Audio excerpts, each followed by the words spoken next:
नमस्कार माझ्या गोड ताईंना, सगळ्या ताईंना माझ्याकडून आज आहे संक्रांत. संक्रांतीच्या सगळ्या ताईंना खूप गोड गोड शुभेच्छा. तिळगुळासारख्या गोड राहा, हसत राहा, खुश राहा, तिळगुळ घ्या आणि गोड बोला. संक्रांत तुम्हा सगळ्यांना खूप समाधानाची आणि भरभराटीची जावो. घरची पूजा उरकून ओसा पूजून पुन्हा गेले मंदिरामध्ये. तर माझ्या अगोदर माझ्या बिल्डिंगवाल्या बऱ्याच लेडीज आल्या होत्या, त्यांची पूजा सुद्धा उरकली होती, ओसून उरकलं होतं.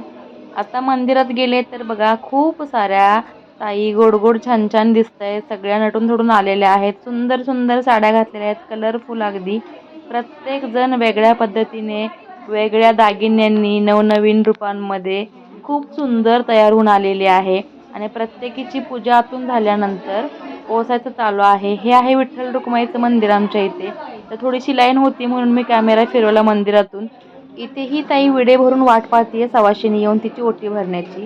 त्यांचं आपापल्या ग्रुपमध्ये हळदी कुंकू चाललं होतं. इथे एक सुंदर मुक्ताई बसलेली आहे परकर पुलक्यामध्ये.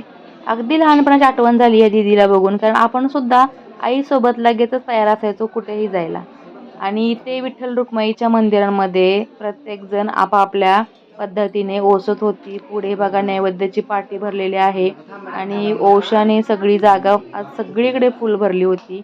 विठ्ठल रुक्माईच्या मंदिरामध्ये ओसून झाल्यानंतर मी गेले जवळच असलेल्या तुळजाभवानी मातेच्या मंदिरामध्ये. इथे सुद्धा गर्दी होती, त्यातूनच ओसून झाला आणि पुन्हा पोहोचली शॉप. मी सुद्धा संक्रांतीचा ओसा घरी पूजा वगैरे केली आणि मंदिरात जाऊन आत्ता ओसून आलेली आहे. बरीच गर्दी होती आज मंदिरात, कारण सगळ्याच मैत्रिणी घरचं सगळंच उरकून मग येतात ओसायला वगैरे.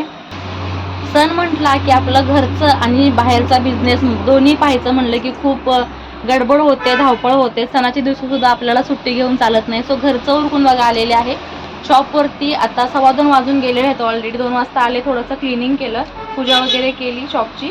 आणि या 2 साड्या आहेत, त्याच्यावरचे 2 ब्लाऊज शिवायचे आहेत. ह्या एक टीचर मॅडम आहेत, त्यांच्या स्कूलमध्ये त्यांना उद्या घालून जायचं आहे, त्यांचा बड्डे आहे. सो एक साडीपर्यंत द्या म्हटलं, नंतर दुसरी साडी हवी होती जी आवडेल ती घालू म्हणून. आता त्या साडीवरचे हे 2 ब्लाऊज आहेत ते मला शिवायचे आहेत. हे 2 ब्लाऊज आहेत या साडीवरचे, ऑर्गेन्झा आणि ही काठपदर सुद्धा खूप सुंदर आहे. आणि हे एका ताईचे ब्लाऊज आहेत. बरेच दिवस माझ्याकडे होते, मला सुद्धा त्या बाकीच्या ऑर्डरमधनं वेळ मिळाले नाही. तर ती बाहेर जाणार आहे, उज्जैनला चालली आहे, म्हणून एक कोरी साडी लागते. सो एक साडीचा ब्लाऊज तरी मला दे म्हणून सांगितलं आहे संध्याकाळीपर्यंत. 3 ब्लाऊज मला कटिंग करून इथून पुढे शिवून हातशिऱ्याला द्यायचे आहेत आणि ते कंप्लीट करून मला पुन्हा हँडओव्हर करायचे क्लायंटला. कसं कसं जमतंय बघू. आणि आता मी कॉल केला आमच्या आरती मॅडमला, तो ती गेलेली आहे MP ला, त्यांच्याकडे कुंभमेळा लागलेला आहे. तर अचानकच गेलेले आहे, मला काहीच इन्फॉर्म केलं नव्हतं आणि ते अचानक गेलेली आहे. त्यामुळे आता माझी सगळी धावपळ धांदर उडणार आहे आणि हे संध्याकाळपर्यंत कसं कसं मॅनेज करून द्यावंच लागणार आहे, पर्याय नाही. सो पटकन कटिंगला घेते आणि पुन्हा हे ब्लाऊज शिवून झाल्यानंतर तुमच्यासोबत मी दाखवणारच आहे की ब्लाऊज तयार झाल्यानंतर कसे झाले, कधी झाले. हे 2 ब्लाऊज कटिंगला घेतले, त्या अगोदर टास्तर घेतले मॅचिंग बघून. आणि हे ब्लाऊज आपल्या ज्या मॅडम आहेत त्या रेग्युलर आपलं क्लायंट आहे. सो मापाचा ब्लाऊज त्या बऱ्याच वेळेला विसरतात आणि त्यांचं माप खूप लहान असल्यामुळे ते चेंज होत नाही. सो ते मापांच्या गर्दीमध्ये सगळ्यात अगोदर ते माप शोधलं पहिलं, त्या हिशोबाने ते मेजरमेंट टाकली. आणि हे 32 साईजचं ब्लाऊज आहे, 4 टक्स विथ बेल्टवालं. तर इथे मी मार्किंग करून कटिंग करून घेतलेलं आहे. बॅक आणि फ्रंट साईड स्लीव्हसुद्धा कटिंग करून घेतलेले आहेत. आता मार्किंग टाकताना 32 साईजच्या ब्लाऊजला गळा किती घ्यायचा आहे, तर पाठीमागचा गळा जो आहे तो 9.5चा आहे, 9.5-10 इंचाचा आहे. आणि पुढचा गळा आहे तो 6.5 इंचाचा आहे. 32 साईजच्या ब्लाऊजसाठी मी इथे 5 इंच शोल्डर घेतलेले आहे आणि 2 इंच गळा रुंदी घेतलेले आहे. डीप गळा असेल तर 2.25 इंच सुद्धा घेऊ शकता. आता इथे 9.5-10 इंच आहे, तो मी 2 इंच घेतलेला आहे.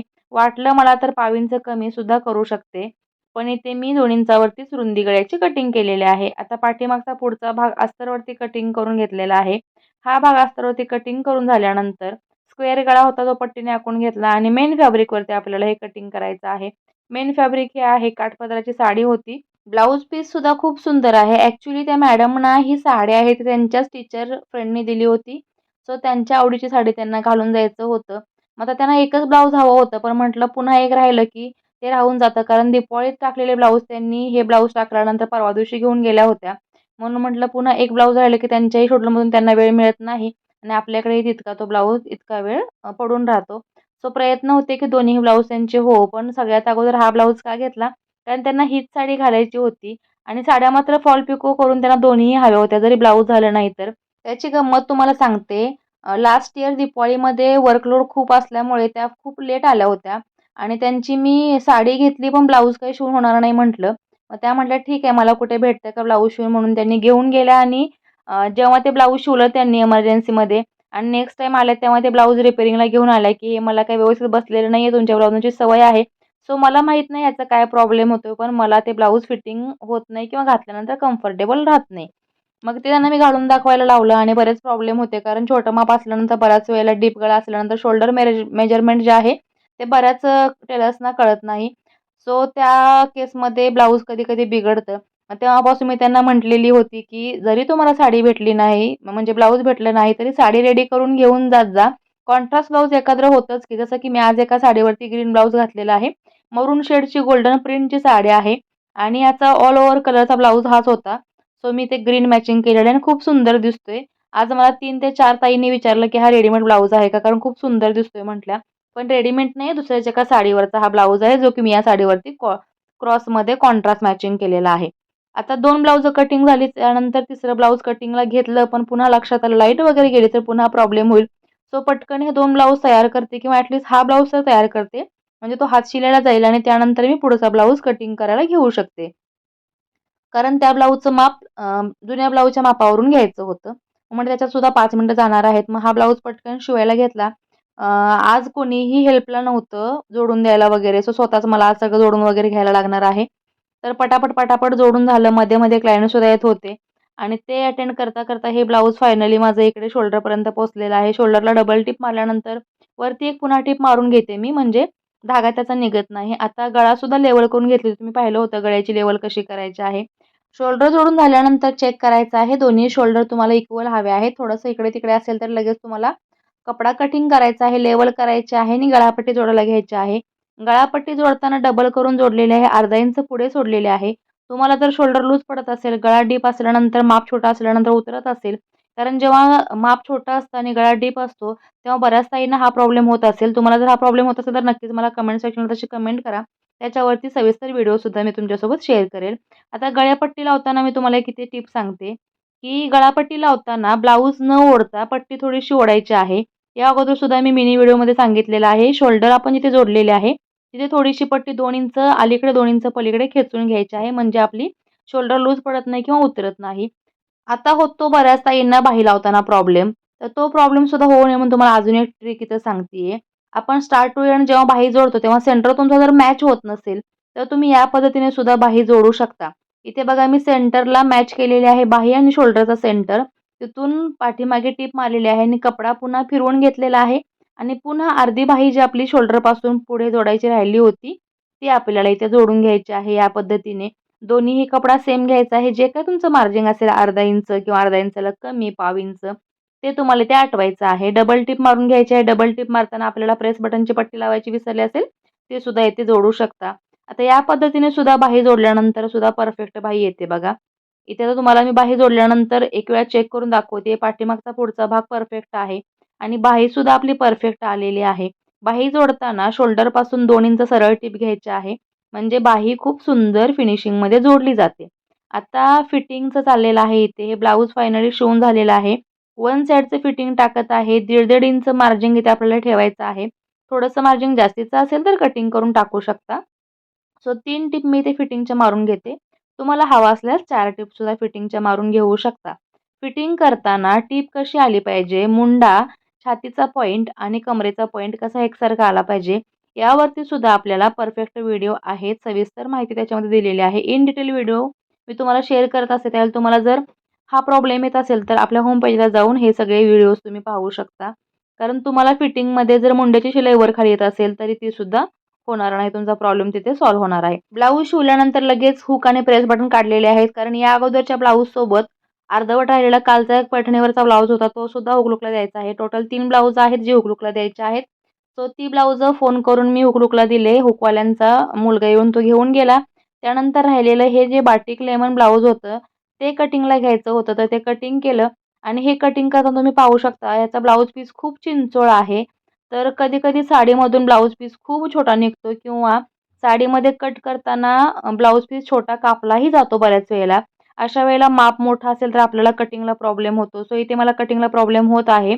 बाही जी आहे त्याची रुंदी मला कमी पडते, तिथे मला मोठा मोठा जॉईंट द्यावा लागणार आहे. आणि ह्या ब्लाऊजची साईज आहे 4 टक्स विथ बेल्ट ब्लाऊज आहे. साईज आहे याची 40 इंचच्या ब्लाऊजला आपल्याला जर कपडा कमी पडला तर फार प्रॉब्लेम होतो. त्यासाठी मी ते क्रॉसपट्टीमध्येच काढलेले आहे. आणि साईडला जे क्रॉसपट्टीच्या बाजूला कपडा राहिलेला आहे त्याची मला एका स्लीवचं जॉईंट होईल आणि दुसऱ्या स्लीवचं जॉईंट मला दुसरीकडून काढावं लागणार आहे. तर हे कटिंग मला ॲडजस्टमेंट करूनच काढावं लागणार आहे, त्याला पर्याय नाही. सो 40 साईजचा ब्लाऊज आहे, त्यासाठी गळा ह्याचा 9.5 इंचाचा आहे आणि याचे शोल्डर मी घेतलेले आहे 5.5 ते पावणे 6 इंच. शिवाय याचा मुंडा घेतलेला आहे 6 इंच. आणि तुम्हाला जर अजून डीप गळा असेल तर तुम्ही ते 5.5 इंचसुद्धा किंवा 5.25 इंचसुद्धा शोल्डर घेऊ शकता. ब्लाऊज परफेक्टच बसणार आहे. ब्लाऊज कटिंग झाल्यानंतर लागले हाती हे ब्लाऊज फिटिंगला सुद्धा घेतलेलं आहे, म्हणजे शिवायला सुद्धा घेतलेलं आहे. कारण मोठे मोठे जॉईंट दिले होते स्लीवला, त्यामुळे सगळ्यात अगोदर स्लीवजच तयार करायला घेतली. मोठे जॉईंट जेव्हा स्लीवला असतात तेव्हा कपडा कमी पडतो आणि आपल्याला मात्र काम वाढतं. आता अर्जंटचा ब्लाऊज द्यायचा आहे आणि पुन्हा हातातलं काम वाढलेलं आहे. म्हणजे शेवटी वेळ कसाही तुम्ही कव्हर करायचा प्रयत्न करा, तो वाढता होतोच किंवा वेळ आपल्याला लागतोच. एक्स्ट्राचा टाईम आहे तो द्यावाच लागतो, कारण तिथे आपण रिझन देऊन चालत नाही. सो फायनली इथे आता स्लीव्ज आहेत त्या जोडून झालेल्या आहेत आणि फायनल कटिंगसाठी दोन्ही स्लीव्ज एकत्र ठेवलेल्या आहेत. आणि या स्लीवची उंची आहे 10.25 इंच. तर इथे मापून मी व्यवस्थित कट केलेला आहे. कट करताना सुद्धा कपडा कैचीच्या टोकमध्ये अडकतो, त्यावेळेला सुद्धा आपल्याला थोडंसं इरिटेशन होतं कटिंगला. पुढचा भाग अर्धा इंच कटिंग केलेला आहे लागलाच आणि त्याला टीप मारून घ्यायची आहे, म्हणजे आपल्याला बाही जोडताना पुन्हा बाहीचं काम राहत नाही. एक हाती आपलं हे काम होऊन जातं. माझी बाही तयार करण्याची पद्धत ही आहे. सो तुम्ही ब्लाऊज जोडताना कशी बाही तयार करता, ती पद्धत कशी आहे मला नक्कीच सांगा. आज मी ह्या दोन्ही ब्लाउजांचे स्लीव्ज जोडताना सेंटरपासून सुरुवात तुम्हाला करून दाखवलेली आहे. सेंटरपासून माझ्याकडच्या बाजूला मी जोडलेला आहे आणि पुढचा भाग सोडून दिलेला आहे. तसंच आता तो भाग तयार झाल्यानंतर किंवा जोडून झाल्यानंतर पलटी मारायचा आहे कपडा आणि त्याच्यावरती आता डबल टीप येते अर्ध्या भागावरती आणि अर्धा भाग पुन्हा राहिलेला शिल्लक आहे तो आपल्याला जोडायचा आहे. हे तुम्हाला दाखवण्याचं कारण, बऱ्याच ताई म्हणतात की बाही सेंटरपासून जोडली तर परफेक्ट बसते का सुरुवातीपासून जोडली तर परफेक्ट बसते. असं काही नाही. सेंटरला सेंटर तुम्ही पिन लावून सुद्धा घेऊ शकता. बघा तुम्ही किती परफेक्ट बाही इथे बसलेली आहे. मग तुम्ही स्टार्ट टू एंड जोडा किंवा सेंटर टू सेंटर जोडलात तरीही चालेल. बाही व्यवस्थित जोडून झालेली आहे. आता ह्या ब्लाऊजला फिटिंग टाकलं की हे ब्लाऊज सुद्धा होऊन जाईल. आणि दुसरं ब्लाऊज सुद्धा मला करायचं आहे यानंतरचं, जे मी तुम्हाला ग्रीनमध्ये दाखवलं ऑर्गेन्झा ब्लाऊज, ते फायनली सगळे ब्लाऊज माझे शिवून झालेले आहेत. सो फायनली आजचा ब्लाऊजांचा टास्क कंप्लीट झालेला आहे. 2 बॅगेतून जस्ट हातशिल्यावर ब्लाऊज आलेले आहेत. आणि हे जे ब्लाऊज होतं ते आत्ता मी जस्ट शिवून हातशिले स्वतःच केलेले आहे, कारण पर्याय नव्हता, वेळ नव्हता. आता वाजलेत बघा 7:30 वाजलेले आहेत. आणि हे पहिले ब्लाऊज आहेत जे मी काल शिवाय घेतले होते त्यांचे धागे. तर हा माझा काल रात्री शिवून झाला होता. त्याच्यासोबतचा हा ब्लाऊज होता तो शिवायचा होता. ह्याला अजून गळ्याला लेस लावायची आहे, बाकीचं काम शिल्लक आहे त्याचं विसरले होते मी. आणि दुपारी ते ब्लाऊज कटिंग केल्यानंतर हा अर्धवट राहिलेला ब्लाऊज होता तो शिवला होता. तर हा सुद्धा आता पैठणीवरचा ब्लाऊज आहे, खूप सुंदर आहे. 36 साईजचा ब्लाऊज आहे, प्रिन्सेस कट, तो शिवलेला आहे. त्याच्यासोबत तो दिला होता हात शिलायला अगोदर आणि त्यानंतर हे 2 शिवून दिले होते. मेन म्हणजे काम आहे आपलं ह्या 2 ब्लाऊजांचं, जे की आज मला हवेच होते 3 ब्लाऊज. सो हातशिल्यावरून आलेले आहेत आणि आजचं वेळेत काम पूर्ण झालेलं आहे. हे ब्लाऊज न्यायला माझी मैत्रिणी येत आहे, तिला कॉल केला तर म्हणते हो आलीच मी, अर्ध्या रस्त्यामध्ये आहे. तर हे खूप छोटं ब्लाऊज आहे, 32 छातीचं आहे, 32 साईज आहे याची. 4 टक्स ब्लाऊज आहे हे ब्लाऊज आणि हे ब्लाऊज एकाच क्लाइंटचं आहे. बड्डे गर्ल आहे, तिला हे ब्लाऊज आता कोणतं आवडते ती घालेल. हे 2 ब्लाऊज एकाच क्लाइंटचे आहेत. आणि हे जे ब्लाऊज होतं हे आपल्या ताईचं आहे, मैत्रीण आहे आपली. तर ती चालली आहे उज्जैनला, तर तिला हे ब्लाऊज तयार करून हवं होतं. सो तयार झालेलं आहे ब्लाऊज. हे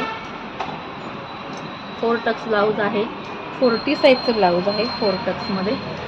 आणि ही साडी तिला बड्डेला गिफ्ट दिली होती. ॲक्च्युली पिंक कलरची साडी बड्डेला गिफ्ट दिलेली, पण तिने पिंक कलर तिच्याकडे खूप आहे म्हणून हा लेमन कलर आणला होता. सुंदर वाटतोय हा पण कलर. ऑल ओव्हरमध्ये ही बाटिकची साडी आहे कॉटनमध्ये, लेमन कलरमध्ये. त्याला सिल्वर थोडीशी अशी बॉर्डर आहे, लेमन सिल्वरमध्ये मिक्स. सो आजचा टास्क पूर्ण झालेला आहे. व्हिडिओ आवडला तर लाईक करा, शेअर करा, सबस्क्राईब करा.